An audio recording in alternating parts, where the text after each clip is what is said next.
There's a particular kind of evening when you're surrounded by people, and somehow the quiet inside is louder than everything around you. You're at the table. People are talking. Someone laughs. And some part of you is just somewhere else, waiting for it to be over. Not because these people are bad company, just because they're not exactly who you would have picked, if picking were actually allowed. So here's what I want to ask you. Who do you actually want to spend your time with? I think most of our time gets allocated before we ever really choose it. Family, because you're supposed to. Coworkers, because you're there anyway. The friend group you fell into 10 years ago and never quite left, even as you both changed into people who don't have that much left to say to each other. Maybe it's the birthday dinner for a coworker you don't actually like that much. Maybe it's the group chat that's been running for a decade, mostly out of nostalgia at this point. Maybe it's family gatherings where you love the people, technically, but dread the version of yourself you become around them. None of that makes you a bad person. It's just how time gets spent, mostly, by inertia, not by choice. Think about your last week. The dinners, the calls, the group chats you scrolled through out of habit. How much of it did you actually choose? And how much of it just happened because saying no felt like too much of a thing? Maybe it's the extended family gathering you dread a little every single year, but keep going to because skipping it would start a whole conversation you don't want to have. Maybe it's the work happy hour you stand around at, holding a drink you don't really want, laughing at jokes that aren't that funny, because leaving early would look like something. I'm not asking this to make you feel guilty about the people in your life. I'm asking because I think most of us have never actually separated the question of who we spend time with from the question of who we'd want to if we were starting from scratch. There's a strange kind of loneliness that happens, specifically in company. Not the loneliness of being alone, the loneliness of being surrounded by people and still not being known by any of them. You can go to the same dinner every month for years with people who know your job, your kids' names, your usual order, and still not know if they'd recognize the actual shape of you underneath all of that. You laugh at the right moments. You ask about their kids. You already know exactly which stories they're about to tell before they tell them. And somewhere in there, without ever deciding to, you've swapped actual connection for something closer to a well-rehearsed performance. Smooth, familiar, and a little bit hollow. Meanwhile, there might be one person, an old friend you haven't called in months, a sibling you only text on holidays, someone from years ago who still, somehow, gets it, who you barely see at all. And if you're honest, that person is probably who came to mind the second I asked the question. Maybe you've told yourself you'll reach out soon. Maybe you've told yourself that for 2 years now. And somehow the people who take zero effort to see stay fully scheduled, while the one person who might actually change your week keeps getting pushed to some imaginary future where you'll have more time than you do right now. Maybe it's someone you keep meaning to call and then don't, because too much time has passed and it feels a little awkward now. Maybe it's someone who lives far away, and the distance has quietly become an excuse instead of just a fact. I think we confuse familiarity with connection a lot. Just because someone has been around for years doesn't mean they actually see you. And just because someone is new or far away or complicated to reach doesn't mean they don't. Time is the one resource none of us gets to renegotiate later. You can't go back and unspend the Tuesday you gave to an obligation instead of the person you actually wanted to call. Once it's spent on whoever it was spent on. And most of us are spending far more of it on maintenance than on choice. Keeping relationships going because ending them would be awkward. Showing up because not showing up would require an explanation.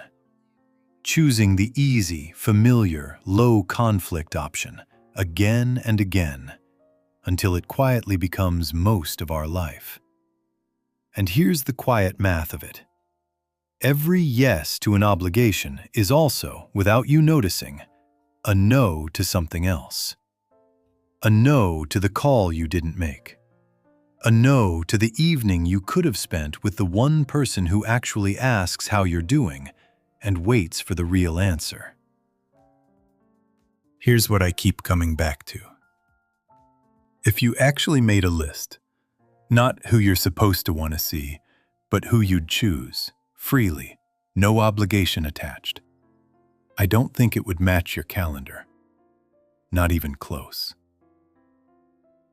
If that gap is worth sitting with, because it's not really about those specific people. It's about what you've quietly decided your time is for. Think about the last time you canceled on someone you actually wanted to see because something more important came up. A work thing, a family obligation, something that felt urgent in the moment and completely forgettable a week later. That's the trade most of us keep making without noticing. The easy, expected thing over the one that would have actually fed us. Somewhere along the way, most of us stopped asking whether we wanted to spend an evening a certain way and started just showing up. Because showing up was expected, and expectation is easier to follow than desire. Let that sit for a moment. I'm not saying cut everyone out of your life who isn't your favorite person. Obligation isn't automatically wrong. Some relationships are worth maintaining exactly because they're not easy, not exciting, not chosen fresh every day. But I think it's worth knowing the difference between the people you're with because you'd choose them again today and the people you're with because choosing otherwise would cost more than you're willing to pay. Both are real. They're just not the same thing, and most of us have stopped telling them apart. I think part of why we don't reach for the person we actually want is that it feels riskier than it should. Obligation relationships come with a script. You already know how the conversation goes, what's expected, how it ends. The person you'd actually choose is less predictable. There's a real chance the reconnection could feel awkward or one-sided, or like too much time has passed to just pick back up. Here's what feels hopeful to me about this. You don't have to overhaul your entire social life to start closing that gap. You don't have to have a hard conversation with everyone on your calendar this week. You just have to notice the one name that came to mind earlier, the person you'd actually choose if choosing were allowed, and do one small, real thing about it. A text, a call, an invitation, even an awkward one. It doesn't have to be a whole reunion. It can be embarrassingly small. A 2-line text, a thinking of you, nothing that requires a plan. Small is allowed. That's it. Not a life overhaul. Just one honest redirection of time towards someone you'd actually pick. It doesn't have to be a big gesture. A short message that just says you were thinking of them is enough to start. Most reconnections aren't complicated. They're just delayed. I don't know who came to mind when I asked you that question. But I think you knew the answer faster than you expected to.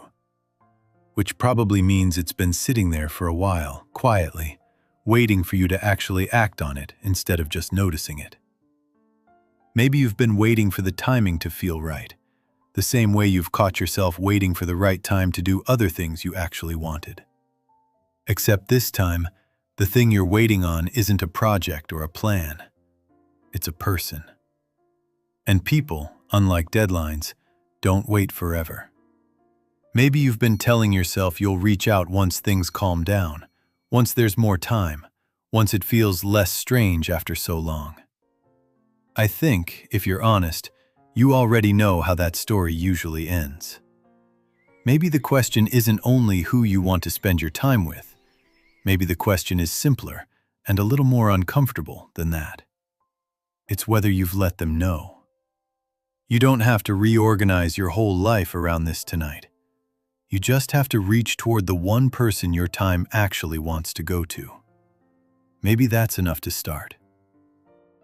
And maybe the question isn't who you want to spend time with. It's whether you've let them know.